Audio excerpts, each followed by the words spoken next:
llegan llamadas así de repente. Claro, textos míos. Parando. Live in 3, 2, 1. Hi everyone. Welcome to another episode of Good Day Chula Vista, and today we're on our episode 91. Yay! We're getting so close to 100. Remember, we're having our big celebration when we do our 100 episode. We're going to give out a lot of gift cards from some of our sponsors, so make sure you join us that day. Anyways, today we have a very special show because I have a really good friend of mine here. But before we get started, let's get our intro video going.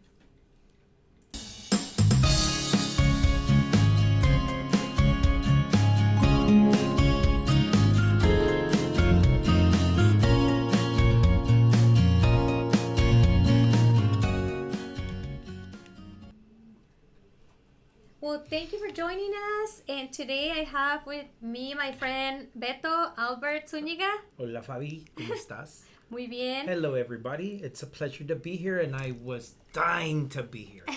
Good. You were one of my first guests in our show. Yes, I was. I think I was like number 4, number 3 around there. It was really cool. It was really cool. And I really enjoy being here again. And I enjoy watching your show. And like I was doing a video earlier saying that almost all of the people that have been here, I know them. For some reason, I worked with them, and it's really cool because you've had a lot of interesting guests, a lot of really nice people. Yeah, and we're kind of all friends. We're pretty tight in this community, so I like it. Everybody's so supportive, and they've been so supportive of being here and sharing information with all of you. And Beto, you've even sponsored some of the gifts for last time when we had our first year's anniversary. Try my best.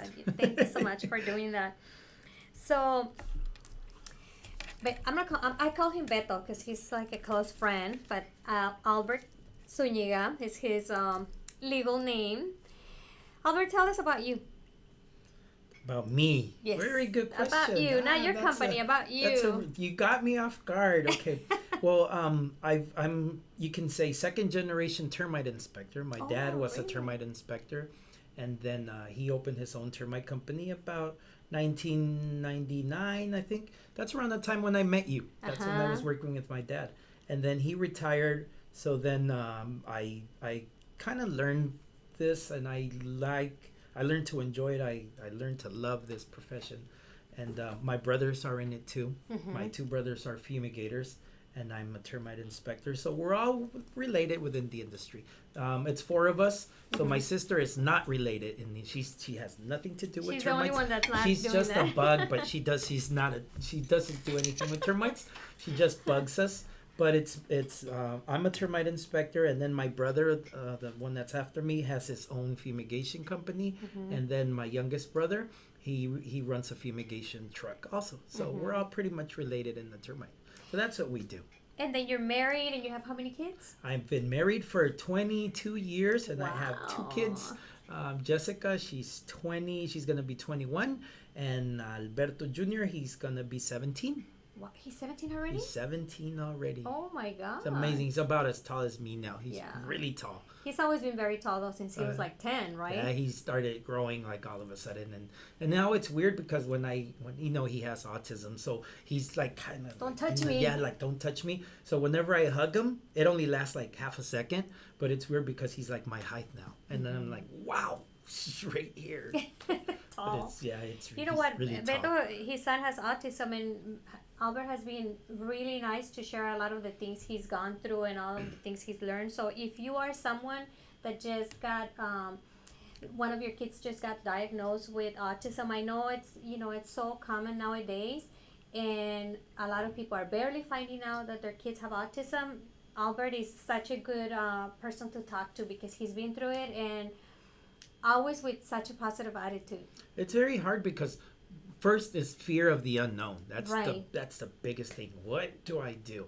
And like you said, we've been through a lot of things, and I've been always trying new stuff. And yeah, I mean, that's what you have to do. You have to have a positive attitude, even though sometimes you do get frustrated, especially when something happens in public where you just, like the commercial, you want to get away, but you can't. So Right.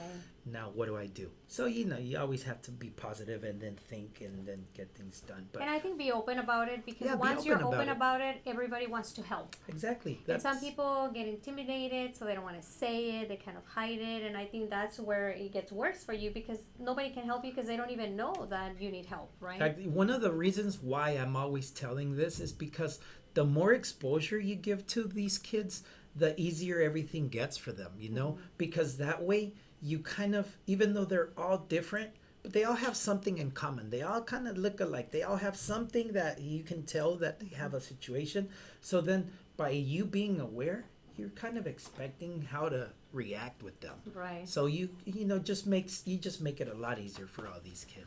For them and for you and for anybody around. For every and then that way you kind of know, oh, my nephew, I think he acts like that too, Yeah. and I never thought about it. And I've seen my neighbor, he runs around in diapers when he's 5, or Right. little things like that. You start noticing. Yeah, like, you start oh, maybe noticing, he and then you has pay that. more attention. Then you kind of know how to accommodate yourself to their needs, and that's mainly why I'm always saying, Right. spreading You're the open word. and That's pretty much it, just to make Thank it you easier for all for these sharing kids. that with us, and we should do a show about that next time. Yeah, maybe it's very interesting. And now he's very cool. Right now he's on vacation, so he's a teenager where I'm on vacation. Eat, I'm on vacation. Or shower, I'm on vacation. Go to sleep early, I'm on vacation. So he's really cool. He's pretty cool. smart from what I can He's pretty see. smart. Yes, he's really smart. Actually, I have a few friends that have kids with autism, so I think it would be nice maybe invite 3 of you, and you guys can share like tips Yes. for parents It's- with that new challenge. It's definitely something that's worth going to, to the professionals, but also going to a parent, because Yeah. the book says one thing, Dealing with it in it's person is totally yeah, different. Exactly. And that's life. Yeah. That's life. It's you know? more real. It's more real. Like what do you do in this case? Or what, this happened to me, and this is what I did. And the book might just say something totally different. Exactly. So we're not all black and white. We're different colors. We're different shapes. So Different families, different That's yeah, right. exactly. So we're gonna talk about that probably in another show. I'm gonna have Vero call him, and we'll schedule that, because I think it's a I'll very be good topic back. to talk about. You'll be back. So okay, Beto. Now you've been doing this for many years about termites with your company, and I wanted to tell you about a call that I had from a friend. Okay. And that's why I said, Beto hasn't been to the show in a few months, so he needs to be back, because I just felt I'm not. I feel like as a realtor, I have to educate my clients in the stuff that I know, that I'm very familiar with. And one of my good friends that she's usually watching the show, she called me and she said, Faby, do you have a carpenter that can come and replace some wood on my house because it has termite damage? And I thought somebody had done an inspection, and you get an estimate. And I said, yeah, I do. What are you replacing? And she said, oh, it's just some wood that is damaged. And I said, okay, so did they do the termite inspection or the tenting already? And she's like, what tenting? I go, well, you need to fumigate, make sure there's no termites before, not just change the wood. You don't know what's going on in the attic or behind the walls. And she said, oh, I didn't know I had to do that. So that was my concern. I'm like, how many people are just replacing the wood and they're not really doing the treatment or the tenting? And I thought it's time for Beto to be back and tell us. And here I am. I think the most important thing, Fabi, is doing a treatment on the house. It's a good idea to do a tent about every 7 or 8 years. Let's say even if you don't replace the wood, but if you have your house tented, at least the damage is not going to grow anymore. Right. Sometimes people do think, I'm just going to replace the fascia board and I should be fine. Yeah, but the rafters and other fascia boards still have the termites. Right. So you're just going to bring them new food, Right. So Exactly. if you don't do a tent and you just replace that piece of wood with a new one, more than likely it's going to get infested again. And 2 years down the road, you're going to have to replace it again. So And then who knows what else they're eating behind that? yeah, so they're just, termites only eat and eat. That's all they do all day. That's all they do. They're just eating. So unfortunately, while they're eating, they're destroying your house. unfortunately. They don't Right. know it's a house, they just know it's wood. So if you don't do a tenting and you just replace the wood, you're still going to have that problem. Okay? Right. There's really nothing you can do to stop termites from coming back. Termite, like I always say, joking, termites can't read. So even if you put a sign right there, they won't read it. So termites Like, will... I just got fumigated. I don't So- care. I'm coming So back. termites will still come to your house. They don't care. So if you're doing a tenting about every 7 or 8 years, you're preventing any damage. Okay. And that way you're minimizing the damage. And then if you have to replace any wood, it's not that bad. Do you suggest that when people are selling that they do the termite inspection before selling? That's a good question, because I always say that if you don't need to disclose it, don't. And if you don't need to do a termite inspection, don't do it. That's what I always think. But it's a good idea to at least have some numbers up front, and that way you don't have no surprises once you're in escrow. Right. Because termite repairs, termite remediation can change, not necessarily depending on the size of the house, which is a big factor, but sometimes a small house can have $15,000 worth of termite repairs, and a giant house can only have 100 maybe. It doesn't really necessarily mean the bigger the house, the more expensive it is. So if you do your termite report before you're in escrow, at least you have some numbers, then you Right. have no surprises. And then also I recommend, every deal is different, and you know this. Sometimes you don't need a termite report. Sometimes you don't need a termite clearance. So then I say, if you want to wait till you get there, if it's required, then do it. I don't like making people spend money if they don't have If they to. don't have to. Yeah, Especially because that's because- something maybe they, you can negotiate a price and you say, well, with no termite inspection or no termite. And then if you're going to keep your house, then I say do it. But Yeah. if you're going to sell it, it's not going to be your house anymore. Then you're just going to spend money that you didn't need to spend on something that's not going to be yours no more. Right. So Okay. Now, Beto, when you're doing these inspections, where do you see damage most of the time? Like, where's the most common area that you see damage? Okay, so what happens when you do a termite inspection? Termites attack mainly on the edges of, let's say, the fascia boards, the rafter tails. The fascia boards are, for you guys that are not that related in construction, the fascia boards comes from the Latin word fascia, so like the face. So that's pretty much what you see. So which is usually like the 2x6 or 2x8 that runs across The roof. the roof. Okay. Yes, that's pretty much the fascia board, which is where you hang your Christmas lights Right. from. Okay, the rafter tails are the boards that come out from the roof like this, and the roof eaves are the ones that are sitting on top of it. So let's say rafters, eaves, and fascia. Okay. Mostly, for some reason, I do not know why, they are more commonly attacked on the edges, on the corners. So that's mainly where we see them. The damage. Termites eat from the inside out. Okay. So like, let's say, if you have termites, visibly, you might not notice them. That's why we walk around with this little stick and we're poking, trying to find the soft spot. When we do a termite inspection, we don't have a scanner, we don't have a thermal, we don't have a 3D camera, we don't have X-ray vision like Superman. we just poke, and then It we goes hit a through. soft spot, it goes through. There's this. So That's when you know there's So by termites. the time you see them, that means they already eaten a lot of Yeah. the wood inside. That's correct. Because they start eating inside out. Oh, That's wow. correct. So by the time you see them, they're So already... by the time that you poke and it collapses or it breaks, that means they're already they've eating been- a lot of the yeah. wood inside. And then you also see those little pellets that look like ground pepper, that brown pepper. You'll see those little piles around the window, and then sometimes you clean, or your cleaning lady or someone cleans, and then 2 days later you see another pile, and then you clean and you see another pile. Yeah. That means there's termites somewhere around there. And you're If seeing you- the droppings. Yes, and if you see a little pile nice and neat, that means the pile is coming from somewhere that's really close.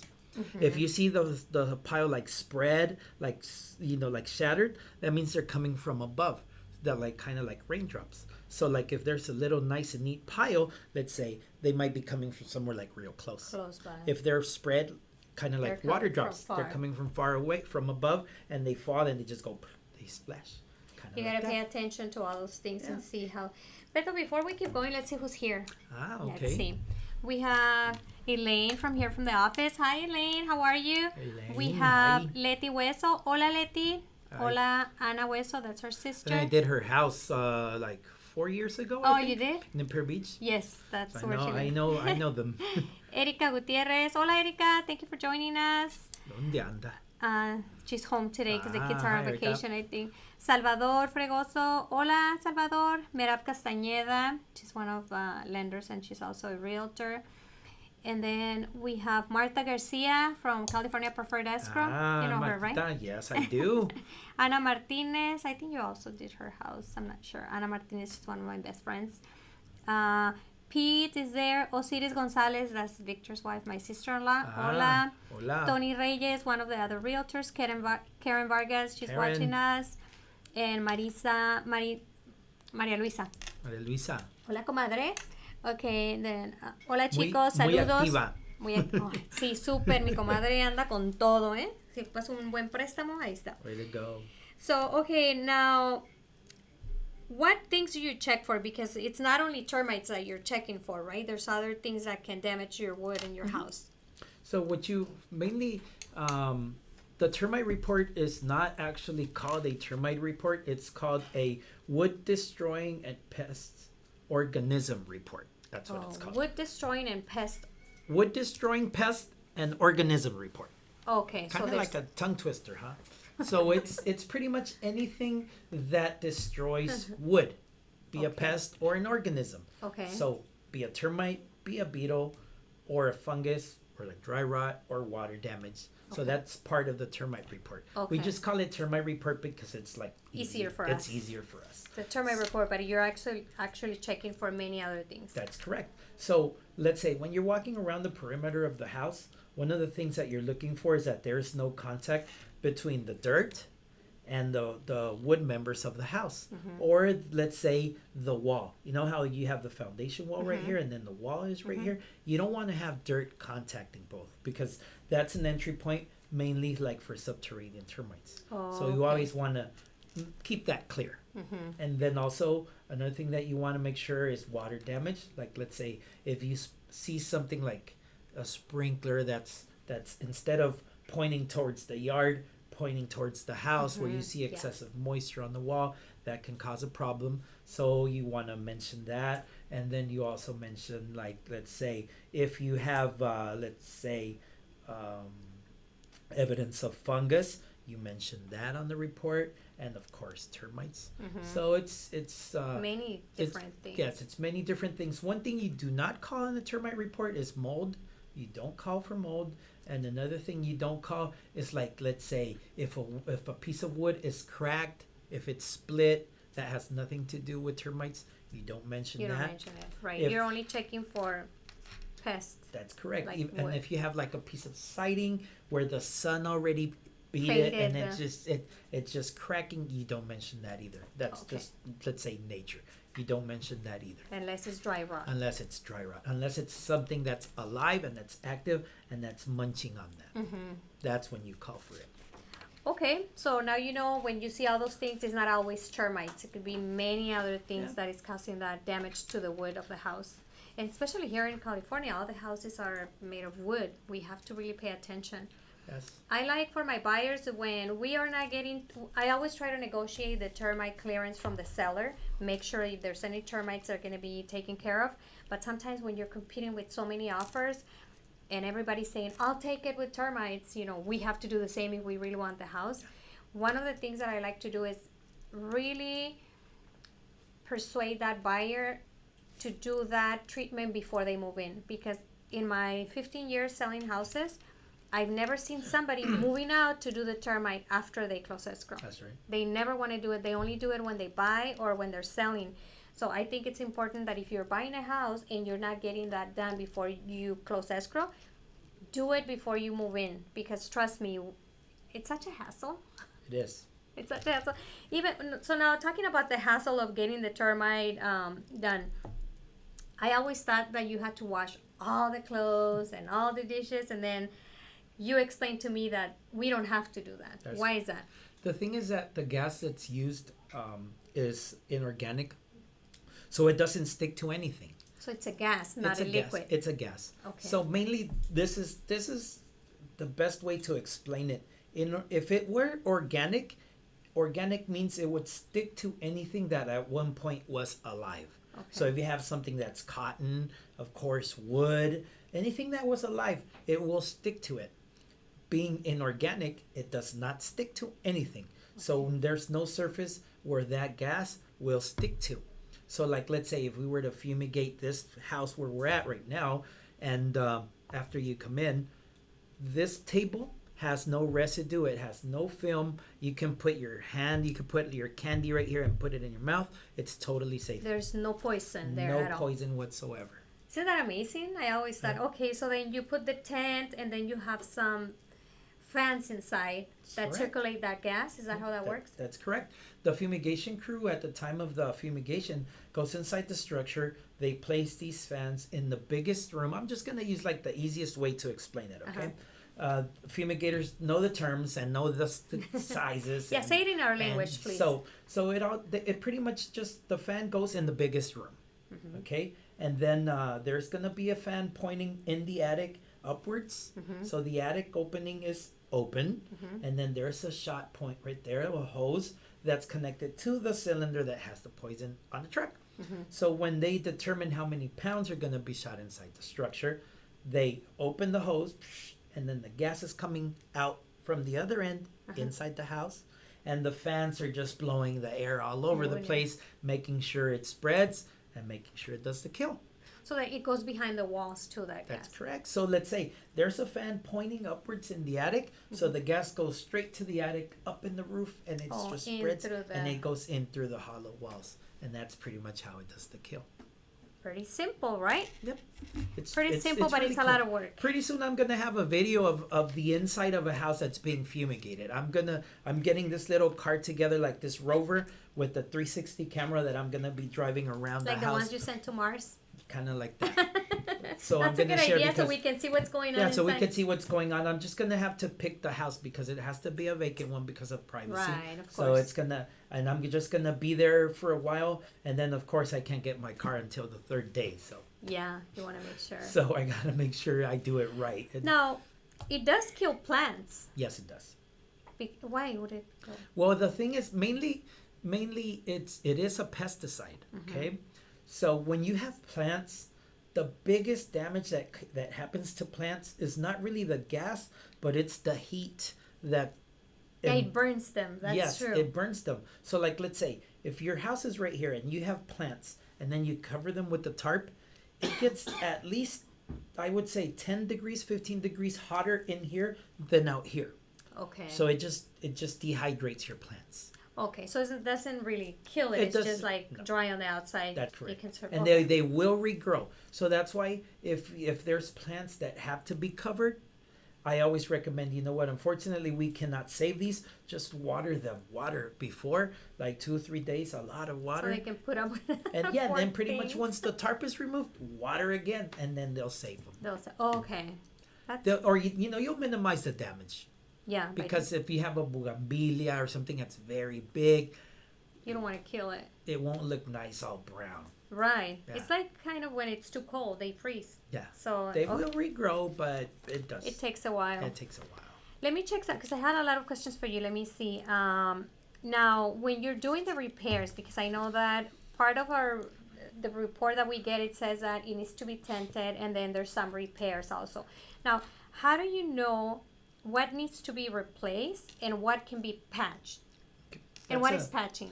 That's a good question. Before, like about 15 years ago, we used this wood filler that was called Fix-All. It was very common. I think they still sell it now, but I think all of us termite companies now, we use Bondo, which is the same material that you use to fix cars, which is like steel. It's really hard. It's better. So it's sometimes when it's impractical to replace a piece of wood, like let's say a piece of the roof, where if you replace it, you can damage the roof. You can cause more damage than what's there.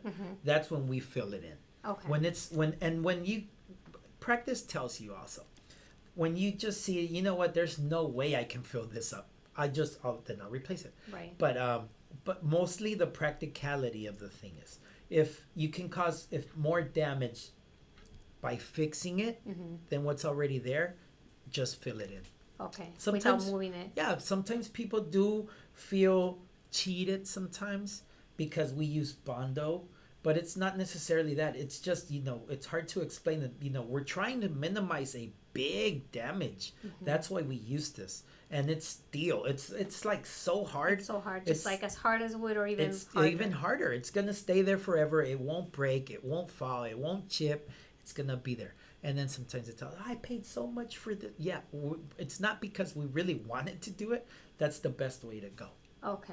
All right. So that's how you guys. And it's proper. I think it's pretty much a standard within the industry that we use wood filler, and it's mentioned on the report. Right. Minor damage will be repaired using wood filler. And then you repaint it after. Yeah. Okay. And then right now, I think everyone is painting. Which is really good. It could go both ways because it's happened to us where we would paint, we color match. Then one time an owner says, "You didn't do nothing. It looks the same." Oh yeah, because we got new paint and we painted it. Right. How do I know? Oh God.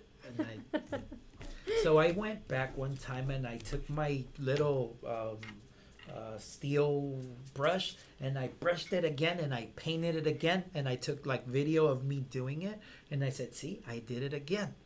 And I put new paint on it because the agent was like, "You didn't do nothing. You didn't do nothing." So then I told my crew, "You know what? Let's just not paint. Let's just put the wood like that." And then agents were like, "You don't paint and we gotta paint." And I said, "Okay, God." Then let's just paint. Let's just paint. Yeah, do it. Let's just paint. You can't just please everyone. So then that's why it's kind of standard where we paint. Okay, but it's on the report what you're gonna do when you do the estimate. And then the estimate includes the paint and all. Now, how can you prevent? I mean, obviously, if there's termites, we don't know what's gonna bring them and what's gonna happen. But there's all these other things: the dry rot, and like you said, the dirt not touching the walls. Tell me, how can they prevent damage to their house? Mainly, have it inspected about every 1 or 2 years. I would say there's companies out there that do offer control service plans. If that's something that you want to do, our company doesn't do that, but there are companies that do that where they charge you like a fee and it's kind of like a warranty. I think you did it for my house the first year. You were going every month. Yeah, and you were doing. We just were looking around. inspecting and then spraying around and. There's companies that do that. We don't do that because I don't really push it, so I don't. Right. I'm dedicated more like into a one-time thing. Right. But there are companies that do that. If you don't want to go that route, just call someone and have them inspect your house about once a year, every 2 years or so, and then you'll get a termite report written of what was found, and then you could just determine if you want to do it or not. But mainly it's that, just monitor. Right. That's the biggest thing, monitor. So then also keep everything painted, right? Paint does hold them off a little bit. It's not a barrier, total barrier to stop termites from coming. But the water damage, I think. Water damage, and then you always want to walk around your house, and if you see, let's say those little ground like brown pepper kind of like. That's termites, so that's the main thing you want to see. And also, like in the spring, if you see like flying ants all over the place, and in the late summer around this time of year, or right now we're in early summer, but we don't even have a summer yet, you might see flying ants again. So if you see anything that looks like flying ants, that might be termites. So don't be afraid. Call your termite inspector. So make sure if you see those, call your inspector. Because it has happened, Faby, where I go and before. Like when I was younger, I would just go and measure and start doing, and then they were like, "Oh, I called you guys because I have a rat." I'm like, "Oh God," and I just worked for free. So then after that, I'm gonna go catch them. So then after that, I go to a house and I ask them, "What do we have? What's the situation? What made you call me?" And then they show me something, and then I can, if it's not termites, I just tell them, "Don't worry, that's not termites." Then what is it? It's not termites. Because if we're not licensed, we can't identify. Right. So I don't want to get in call trouble. The right inspector. So I just say, all I can say, it's not termites. It could be cricket. It could be other stuff. But all I can say is it's not termites, so you're good. And with you. So call someone else. Could be a rat. Yeah. Now, Beto, what's the cost? So let's say for typical house that hasn't been treated 8-10 years and they're selling, what's usually the cost for these tenting, repairs? Like to get for remediation? It all depends, because sometimes people think that the house or that the price is based on square footage, and it's not. It's cubic footage. So it's not only the house itself, but if it has a patio, if it has a porch, if it has a deck, how high, if it's one story but it's kind of like a Wiener Schnitzel, or if it's one story but like flat, or if it's 3 stories flat, or it all changes. So it's hard to tell you a price. There is a minimum. Most of our termite companies, the minimum is around $1,200, $1,300, around there is the minimum. That's the starting point. That's the starting point for the tent. Some $1,400, could be more. But it all depends on the cubic footage of the house. That's for the tenting. Then the repairs, it can go, if you have a bad door that has to be replaced, it could be for fascia boards. It's everything is different. Every subfloor, and then we also take into consideration how hard or how impractical it is to replace something. Where the location where it's at. Exactly.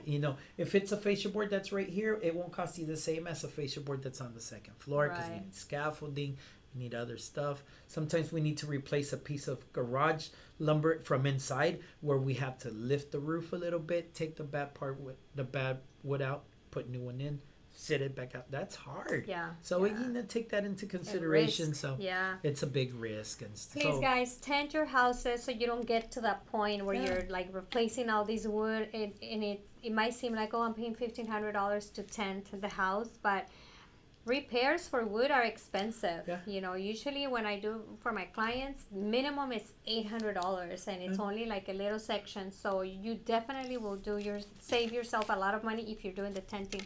Yeah, my brother David, he's like, nosotros exterminamos los termitas con petróleo. Yeah. ¿Le crees? Sí. David Gonzalez. I said David. Pero sí, mira. De hecho, sí, mira. Termites do die fairly easy. Even with water, they'll die. The hard part is finding them. That's the hard part. How do you get to them if they're inside the wall? You can sometimes you can use like WD-40 or something like that, but you have to find them. And sometimes if you don't know what you're looking for, you won't find them. I've been to houses where, like, look, the droppings are right here, and I'm like, oh God, where are they? And then I start looking, and then I start touching, and then then I hear hollow, and then I go, here they are, I found them. But if you don't know what you're looking for, ahí te van a hallar. Right. Ahí te van a hallar. I had another question right now. Oh my God. Just real quick, see if you remember, like on the prices, it really, repairs are more expensive than the tent. So repairs, you can be looking at about $1,000 a day for repairs. So it could be a job that's 2, 3, 4 days. Wow. And just because you didn't tent. So a tent is very important. Doing it about every 7 or 8 years minimizes the damage, and then in the end, you're not going to spend that much money in repairs. No, but I remember the question. So how do you know when to tent and when to do local treatment only? Okay. That's pretty much up to the termite inspector, because let's say if I see that it's just one little piece of wood that has very little activity, I can probably just do a spot treatment right there. There could be one piece of wood that's been eaten already, the whole length of it. That tells me they've been going at it for a while. That pretty much tells me you have them all over the place. They're not just going to be right here. Right. So I know that if I just do a spot treatment on that piece of wood, I'm not going to get them. All of them. Okay. So that's pretty much, it's your call. And then at the same time, if you feel comfortable where you're going to do, let's say, an efficient kill, when you have a lot of, let's say, when the damage is pretty extended, I just call for a tent. Or else I might have to move into your house because I'm not going to kill them. Right. You're going to have to, Beto, I still have them. Beto, I still have them. I've had that with my clients, that we were getting termite clearance and the seller is only doing local treatment because that's what the inspector said. But the house hasn't been tented in 10 years. I always tell my clients, let's ask them to just do the tenting and you pay the difference. It's way better, and then you're comfortable that. And it was done. Yeah, then it's done for your say for the next 7 years. Well, we never know, but mostly they won't have any issues for a few years. And I always say too, like it's like when you buy a used car, you have it serviced, you do the oil change, the tune-up, and you keep track from there. Yeah. It's the same thing, if you get a house, if you could get it tinted, start right there. Right, and then keep track. Yeah, like my house, I bought my house in 2009. I had it tinted, and now it's been due for fumigation for the last 2 years.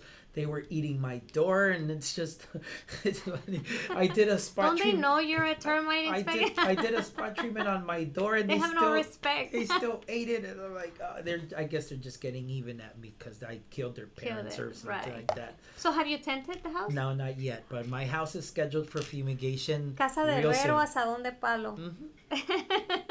So yeah, that's how kind of I kept track on it too, because I saw it was done. It was my first house, right? So it was the first time I ever did a fumigation on my own house, right? So it was fumigated in 2009, and about 3 years ago, they were eating my door. So I said, yeah, we're due. Yeah. So, and we just have to be, take care of our houses because, it's like you said, it's an investment. Like the car, you have to take care of it. When I bought my house, the seller didn't give me any termite clearance or anything, but Beto, you did the tenting, remember? We didn't do the repairs because I didn't know if I was gonna do stucco or what I was gonna do, so you tented the house. So all these, I've been there 5 years. We just finally did all the repairs of the wood, and we found nothing. It's been 5 years since it was tented.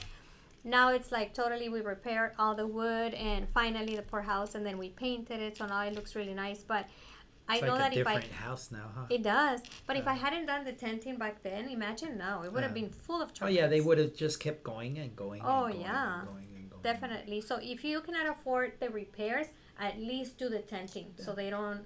That's what I always recommend. Like you were saying, if you can't afford the repairs, just do the tenting, and then the damage will stop.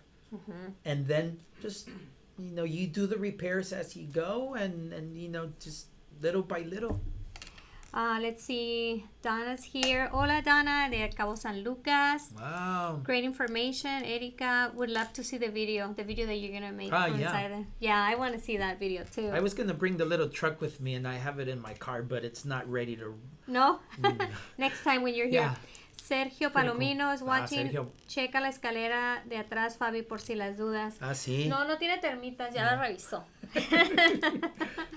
Ryan from Sunrun. Ryan Turner, my friend. Is watching. Hi, Alberto Zuniga. Hi, Fabi. Hi, Ryan. Celicet Felix is watching us. Hola, great information. Yeah, Celicet. You have a house. So everybody that has a house, if you guys haven't had a termite inspection in the last few years, you can call Albert. Where can they call you at? My number is 619-822-9536. Look me up on Facebook as Countywide Pest and Termite or Alberto Zuniga, Zuniga. One thing that's really important is if you have an investor that's buying units, and if it's not just me, if it's with any other termite company, you're buying the units, and if they're calling for a tent, do it then. Right. Okay? Do it then. Not just with me, but with any other termite inspector that's calling for a tent, because when they are your tenants, you have to move them out. You have to give them lodging. Pay for a hotel. You have to pay for everything. When they are your tenants, when they're the other guy's tenants, he has to do it, not you. Right. So save yourself some headaches. Do it then. Do it then, and then sometimes people think, oh, well, I'm the owner, I don't care. But if you want to do a refinancing, sometimes the bank is going to call you on it and say, yeah, well, this is the value if you get rid of the termites. Sometimes they call it on the appraisal. And guess what? Now you have to pay for their lodging. You have to pay for their bill. You have to pay, and you're gonna have to hear them because they don't want to move out. Then they might give you some problems. So if you're in the transaction where you're the buyer, and it's required, or the termite inspector, not just me, anybody, like I said, if they're calling for a termite tenting, get it done. My recommendation is get it done. Especially if they haven't done it in the last 7 years, right? That's correct. Because sometimes they don't even want to do the report. How much is an inspection? An inspection, usually it's between $50, $75, $90, $95. Depending on the size. Depending on the size, mainly on how many units and how far it is too. And depending on the realtor. That's right. And then, if you say, you know what, we're on a budget, can you do a free? Well, we can do it free. It's not, one time they told me, meaning the inspector from the state, he says, we don't recommend you guys do free inspections because when there's a re-inspection, you can only charge half of the original inspection fee. Which was nothing. So if you don't charge nothing, guess what half of nothing is? Nothing. Nothing. So let's say if the original inspection was free and for whatever reason you have to go out there again for a re-inspection, legally you cannot charge them again. You cannot charge them again. I don't believe in free inspections. I just think, I don't know. I'm not even going to say why, but I just do not feel comfortable getting a free inspection. Honestly, it's not a good idea to do a free inspection. I always think they're going to find something. Yeah, they're going to find something. And then if you're a homeowner, you might not get a free inspection, but you will get a free estimate, because an inspection is a lot of work. Right. An inspection is a lot of work, and sometimes we come across homeowners where they say, I need you to see if I have termites. And they already had it inspected by like 4 companies. They already know they have termites because we see, there's like little signs. There's the tag and they droppings everywhere. Just tell us up front. You know what? I need an estimate for tenting, and can you help me out? And it's a termite inspection is a lot of work just to do that. Yes, it's not that easy. Not that easy. Sergio Palomino says I've had a great experience with Countywide Pest Control. Beto is the best. Thank you, and I'm scheduled to do an inspection for him tomorrow. Well, I think you did one today for also Tony Resca from our team. Yes. She asked me to ask him if he went. Yes. Okay. They're waiting for you, she says, and I'm like, I was doing reports. Oh yeah, she told me he was doing reports, and I go, yeah, he was doing my report because I got it today. Run. That's what you get for being so busy. That's. Well, I think this was great information for everyone, and I think most of you that are homeowners and the ones that are buying pretty soon, keep this in mind. It's important. It's an investment that you're making, so you want to make sure that you take care of your investment, just like you would if you bought a car. Okay, so we're giving out some. So everybody that we have here every week, we give out 2 cards. And then the remaining, they go into our big bucket. So when we have our 100 episode show, we're going to put all of them back. And then everybody's going to be there, like, if they were watching every show, they'll be there, like, maybe 50 times. Dang. So that's going to be a good one. I'm excited. So So that's going to happen in about 2 months? That's, yeah. 21st. The 21st, August 21st. So, yeah, we have 2 months. Make sure you guys are making a comment. And last time I think we gave like $1,500 in gift cards, and they were all given to us by you guys. Yeah. All of the. You guys I'm gonna bring one that's for Barnes and Noble because I like making people read. Yes, so I love that store. That's one of my favorites. Yeah, if we go Barnes and Noble, I'm gonna get a book. You can get the audiobooks too if you don't like reading. You can just hear it in the car. That's right. Yeah, and then so we're gonna invite you soon for that other show. Oh yes, definitely. All your tips. Okay, Beto, anything else you want to add? No, just don't be afraid to call your friend, your favorite termite inspector. Give them a call, and I need a termite inspection done on my house. Have it checked, and the worst case, you need to tent. What's the worst that can happen? Get rid of your termites. No, but don't let it pass. Don't let it pass. Have your house inspected about every 2 years or so, and then just keep on track. Sometimes it could be expensive. Put it on your capital budget for next year, maybe. Like, let's say if a termite inspector goes today, finds termites, need to tent, you might put it on your capital budget, capital expense for next year to get it done. Right. But don't let it go that far without doing anything. Right. Yes, they will eat your house. That's Trust correct. me, they will eat it. Let's see. Will. You added someone. Oh, Jassy. Alberto is the best. I need an inspection. That's Jassy Jazz. Jazzy Jazz. Jassy, we love you. That's how we met. Oh my God. Yes. That's how we met. She is. Oh my God. She taught me. Her and Lucero. Remember Lucero Ceballos? They were my teachers when I started in real estate, and it was such a family. And Jessie did all our transactions for us. She would say that she was our assistant to all the realtors, and she was one of the first TCs yeah, that I remember. in that little blue house, remember? Oh, the good old times. And Lucero, le mando un saludo. Ni nos mira porque nunca está en Facebook, pero yo le hago sus termite inspections. Albertico.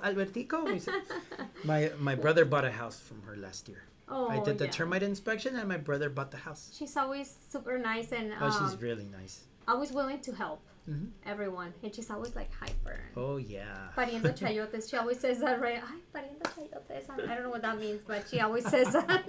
¿Cómo estás? Ay, pues aquí pariendo chayotes.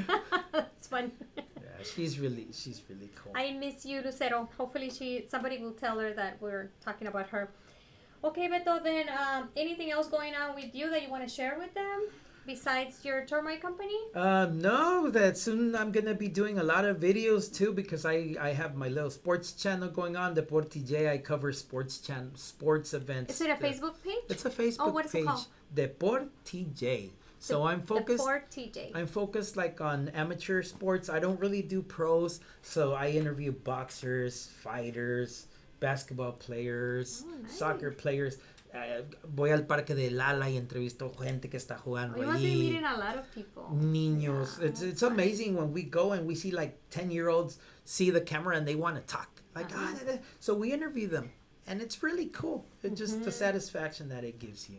So that's like my hobby that I'm doing. I was trying to do a show, learning from the best right here. And I changed my days because of my busy schedule, and I just couldn't do it. That's why it's so amazing, Faby, that you're on track. Episode 91. Yeah, you know what? To me, this is a commitment to you Yes. guys. And I make an effort. Like a lot of people might think, oh, it's just like going live. But being here every Wednesday at 4 p.m., to me, it's a date. You know, it's a date with you guys. And we really try to... I think it's only been like 3 times that we didn't do it. It was because something else was going on, a holiday or something. And we try to just go live and play a video.